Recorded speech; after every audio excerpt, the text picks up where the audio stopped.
So to give you a little bit of background about EconED Active, by the way, can everybody hear me? I can. Okay, great. I'm going to take that to be yes. Okay, we got some check marks here. Excellent. So EconED Active, the background for this was basically about 2 years ago, we sat down, and one of the things that we had heard from conferences like C-Tree was that a lot of educators were looking for more resources for what they could do in the classroom. And for us, we recognized that there was already a lot that was out there, and there really wasn't any need for us as a publisher to reinvent the wheel. But one of the needs was that nobody had actually aggregated all of these awesome resources up into that point.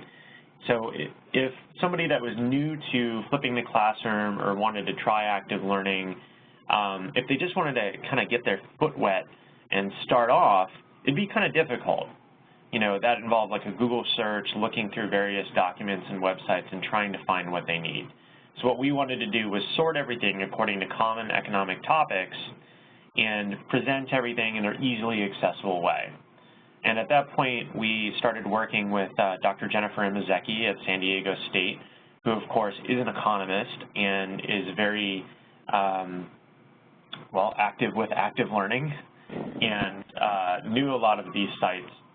And you'll notice, as you go through at the bottom here, there are a lot of postings by Jen right here.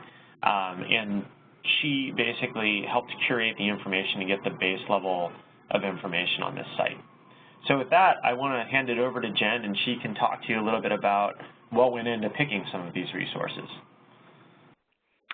Okay. Hi, everyone. This is Jen. As Tom said, I think that we all know there's a ton of resources out there already. Probably the site that a lot of folks are familiar with is the Starting Point site, is CERC, hosted by Carleton's CERC Center.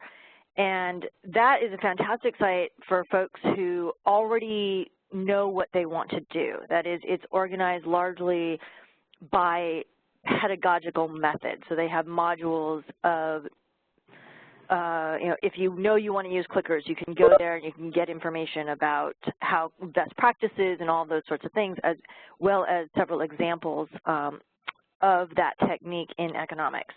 The problem is that for folks who are just getting started with active learning or thinking about flipping their class or something like that, they may not know what they want to do or what type of activity will best match their style or the topics that they want to do. And I think for most of us, when we go about designing our courses, we start with the content. That is, we start with, we know we're going to go through the textbook in a particular way, and we're going to, especially at the principles level, we're going to cover all the topics in a certain order. And so it seemed easiest to organize everything in a way that people could start with the content and then think about what kinds of activities would fit that. So as I was going through and trying to pull together, I use the term curate a lot because it's really about trying to find resources that already exist out there, many of which I've personally used myself, or that I've talked to other people, or there's good evidence that somebody has written up something about the way that they used it. And so when I was looking for activities and things to put in here, I tried to find a range of active learning approaches. So they're not all experiments because those don't fit for every topic. And I also tried to find different levels, I would say, of activity in terms of, how comfortable instructors might be. If you've never done active learning before, what are some good activities to use? You can see Tom going into some of these. Essentially what I did for each one was have a link to wherever that resource exists on the web and a very short explanation of what that is. So folks might be familiar with the Games Economist Play site. There's tons of stuff on there. Again, that one is actually a little better organized. You can search by topic, but it's also only experiments, right? Only sort of games. So what I tried to do for each one of those was give a short explanation of what the activity is, to the extent that I could also give some suggestions if you teach a larger class, how you might adapt it. I personally have taught classes of 500, so there's a lot of activities out there that I think sound great but would need some adjustment if I'm going to adopt it in my class. So I tried to sort of throw some suggestions in there about ways to make adjustments if you have a particularly large class, or ways to extend it. With this particular example that Tom's pulled up here, the demand for champagne, the way that you might do this in a larger class, because it asks students to come up with a graph. You're obviously in a really large class not going to ask them all to turn that in and to grade it, but you might ask a follow-up question using clickers, which could be done easily in a large class. So things like that. There are, like I said, a range of types of activities in there, and those are, I think all of them are now tagged with whether it's an experiment or a context-rich problem, or some of them are not activities, but questions are in there for if you're going to use clickers. What we are calling lecture launchers are generally media files, like a movie clip or a TV clip or a song that you could use to start off the class. Like I often will have these things playing as students walk into the classroom and then use that as the jumping off point for the discussion. There's also, I think, an explanation somewhere on the site, and Tom can find it, of sort of how to use those, and some additional information about incorporating that into your course. Tom, have I missed anything? No, I think that's... And if people have questions, jump in anytime. Actually, I think this is a pretty good opportunity. If you have any questions about the content, we'll jump into basically how to post things and how the site actually works in a second. But does anyone have any questions about the content and how it was curated?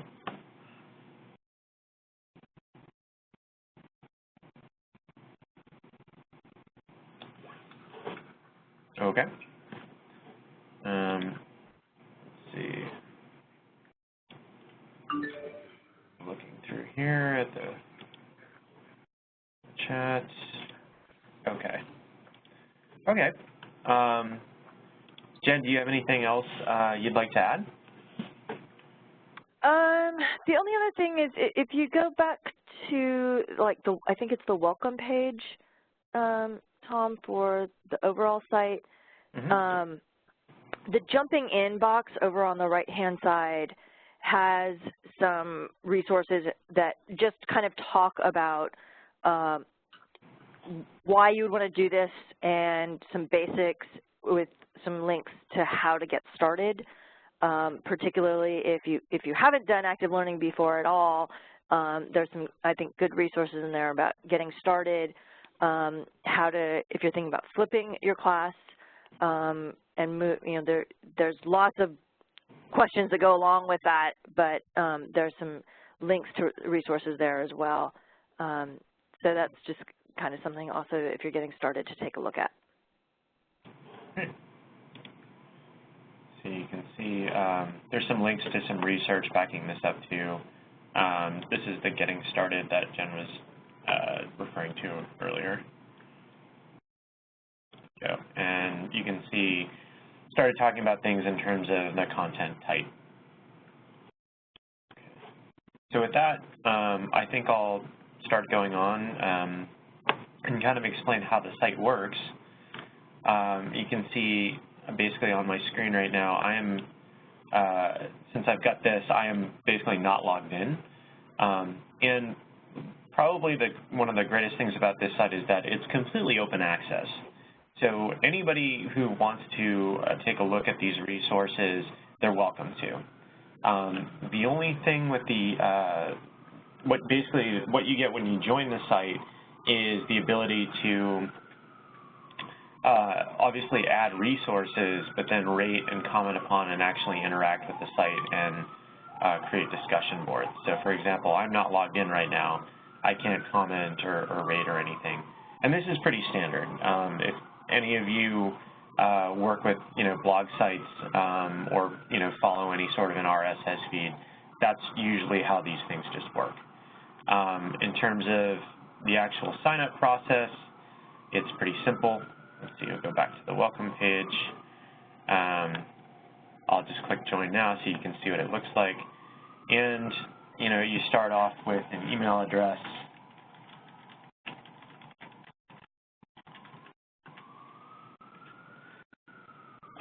And I already have an account, so that's not going to work. Let's see here. Try another one.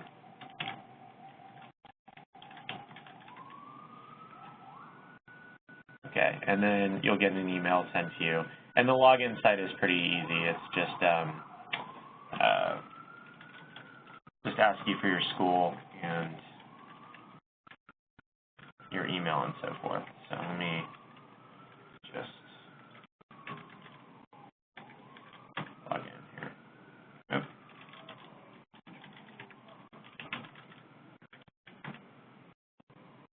There it is. Okay. So one of the home pages that you might see, like when you log in, we have community sites for our other disciplines here, English and psychology.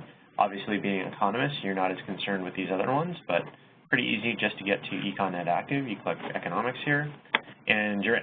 And this is what it looks like when you're logged in. So not too different. To start off, as we mentioned before, probably one of the greatest resources of the site is its search functionality. We do have everything sorted by topic right here. So, we've got micro and macro, and we can go to a macro topic right here.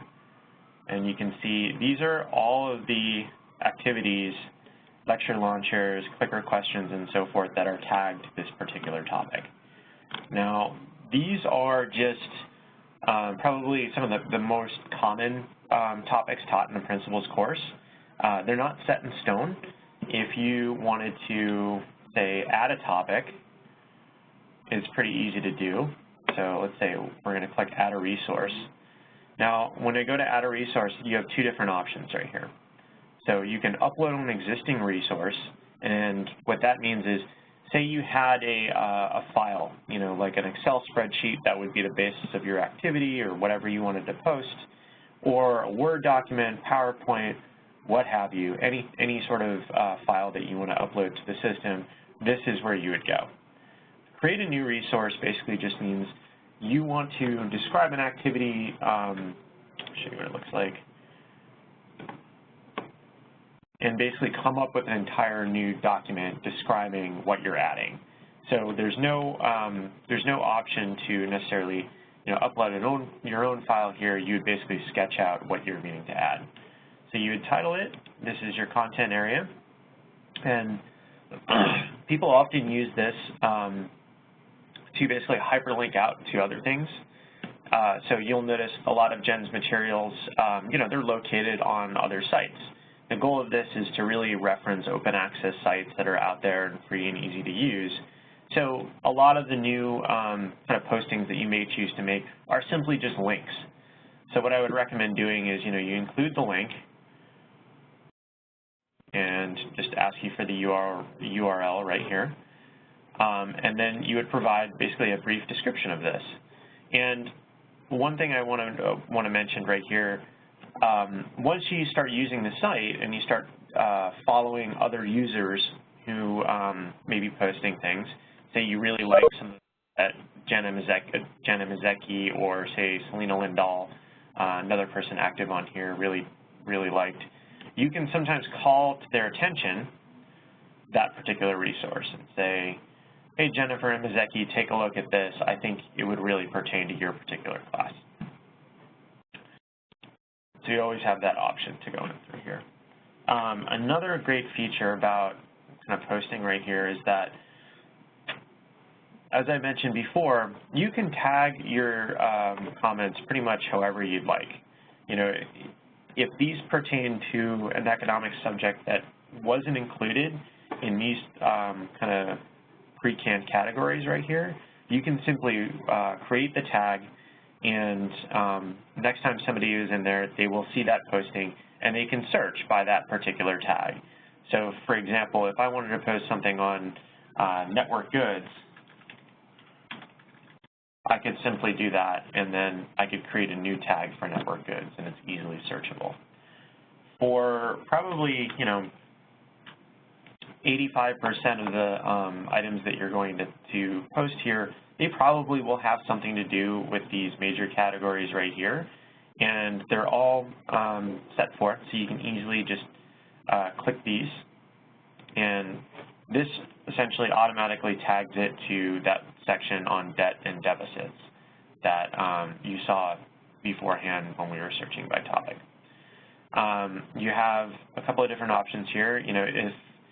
If this is kind of a lengthier thing, you always have the option to save the draft, kind of take a look at it, or publish it.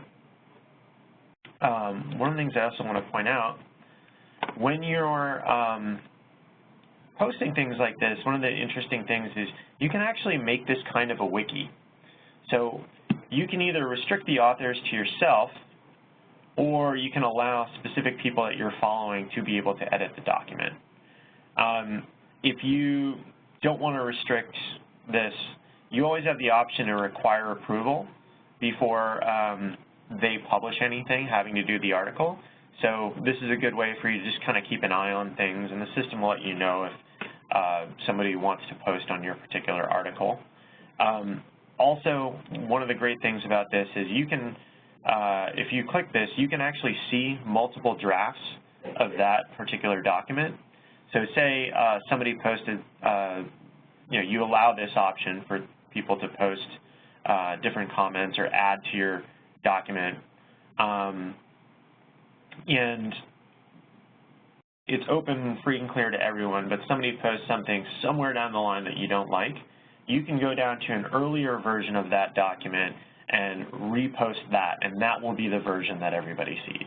So this gives the user, the author, a lot of control over what they're posting and what's viewable for the public.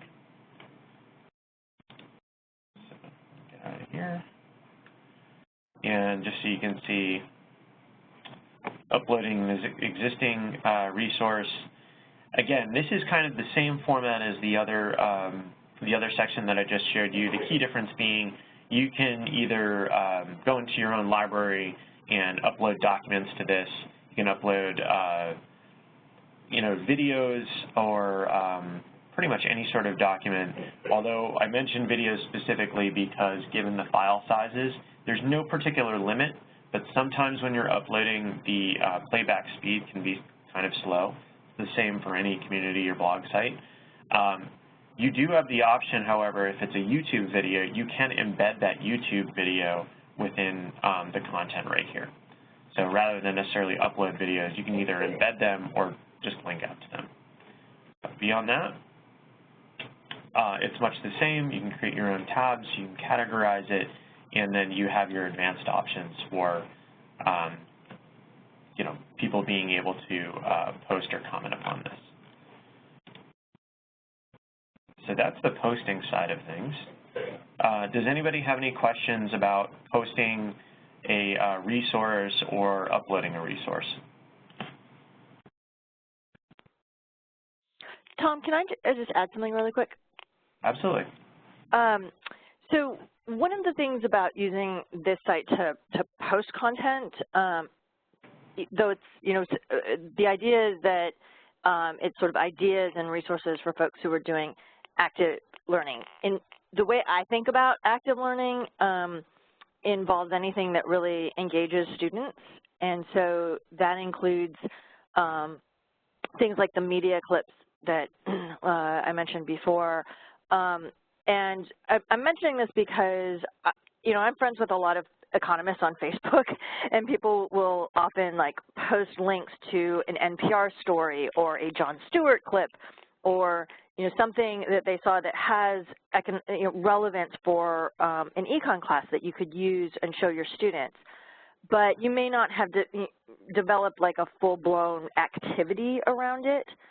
So in contrast to the starting point site, which really focuses on the pedagogical method and also has places where people can upload activities that they've developed, using this site, you could just post a link to that Jon Stewart clip with a note about the fact that this would be really useful for teaching externalities or whatever it is, without necessarily having to go in and figure out a full-blown activity around it, but just giving other teaching economists ideas and pointing them to those resources as you see them. So I just wanted to point that out. Yeah, absolutely, and that's a really, really great point.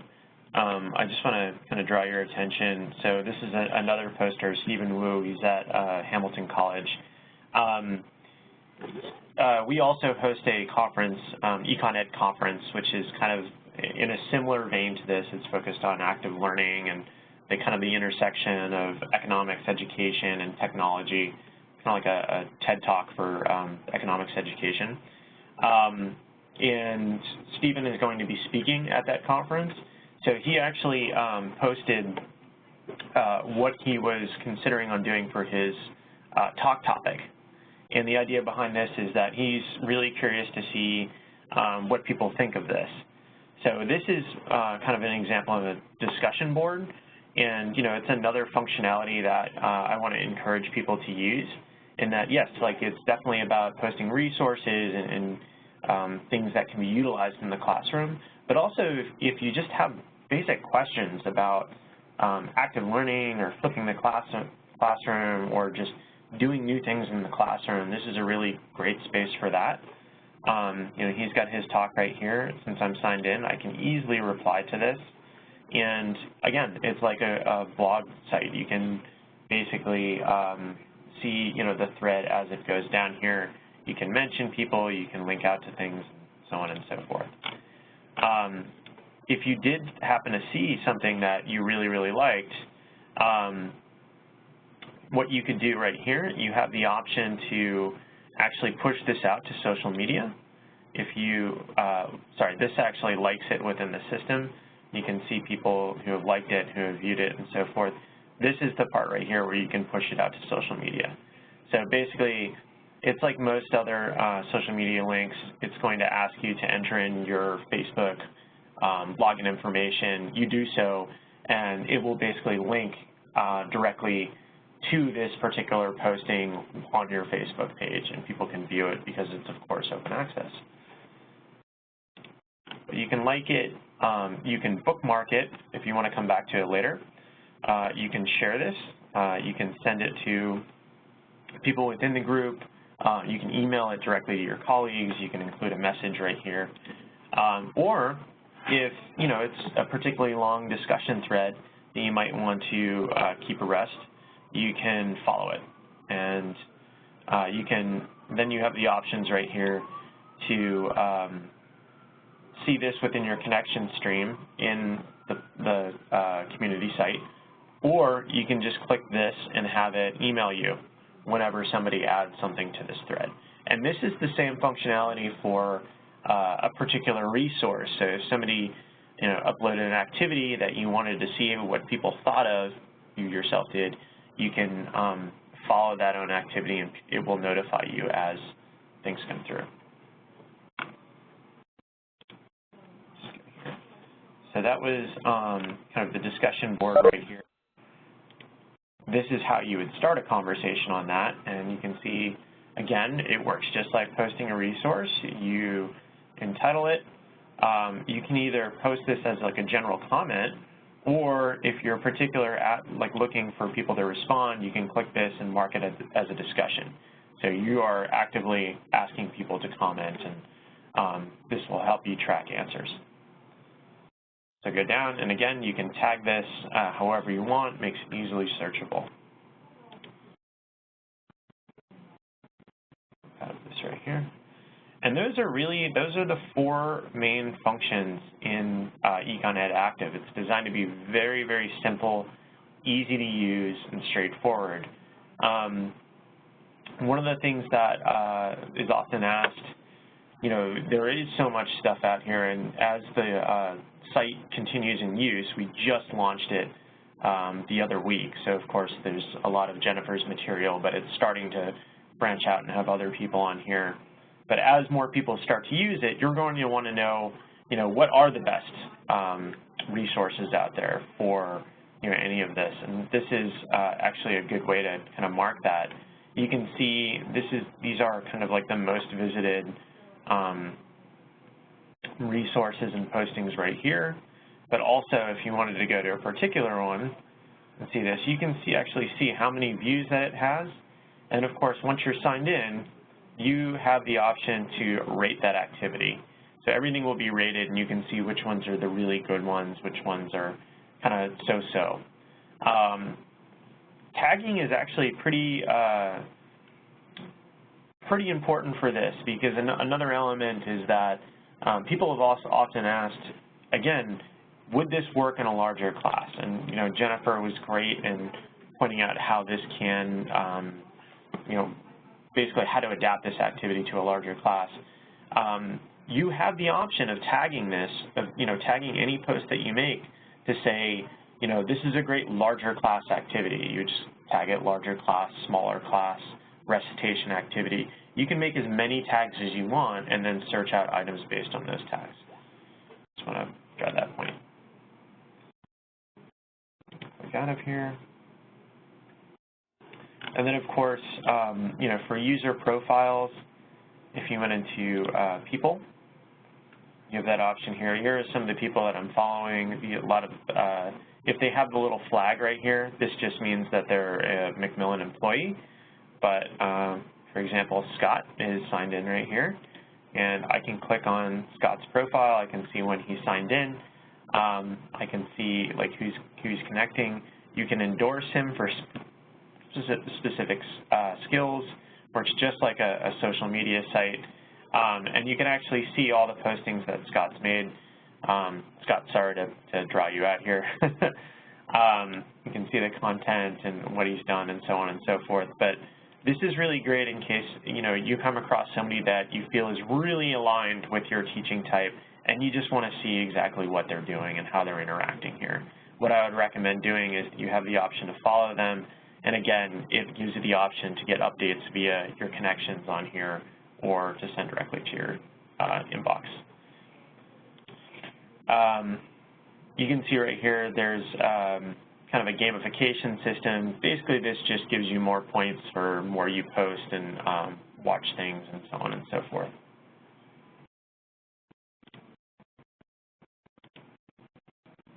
Does anybody have any questions so far?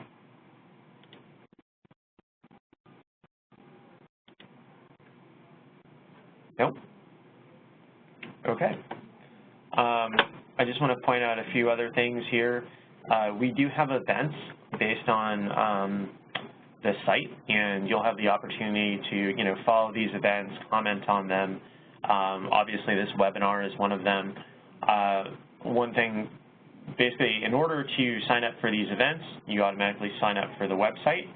So it really, there's no login for anybody who is on this call right now. You're all logged into the site already. And it's a good way to kind of keep up, with various events that have to do with active learning. We'll post things from time to time on here. Additional resources in the jumping in category. Again, this is just kind of a listing of some of the different sites that Jen used to curate her activities. And then she's got a listing of some of the books that she referenced in her explanation of active learning here. And we'll continue to, of course, to add on to this.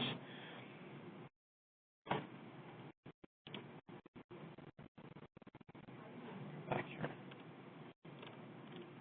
If anybody has specific suggestions, and I'm talking to you, Scott, add that this could, I'm sure, could certainly get a lot longer.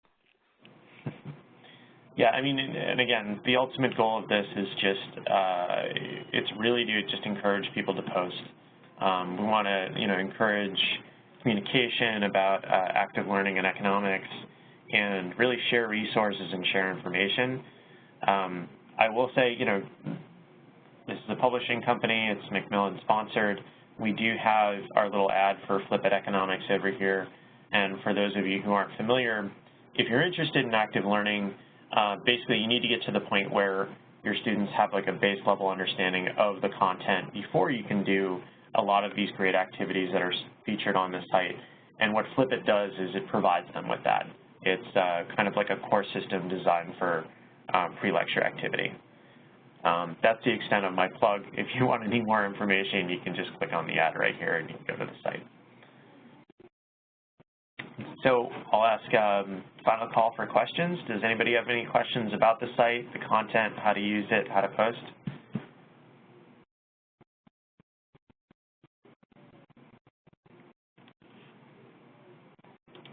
Going once, going twice. Okay. Well, on that note, we're at 31 minutes, which I think is a pretty good length. I just want to thank everybody for joining. If you have any questions, feel free to contact me via the site. Jennifer is obviously on here with a profile. You can send her messages on here as well. And I know we'd both be happy to answer any questions that you may have. Okay. So thanks, Jen, and thanks, everybody. Thanks, everyone. Bye.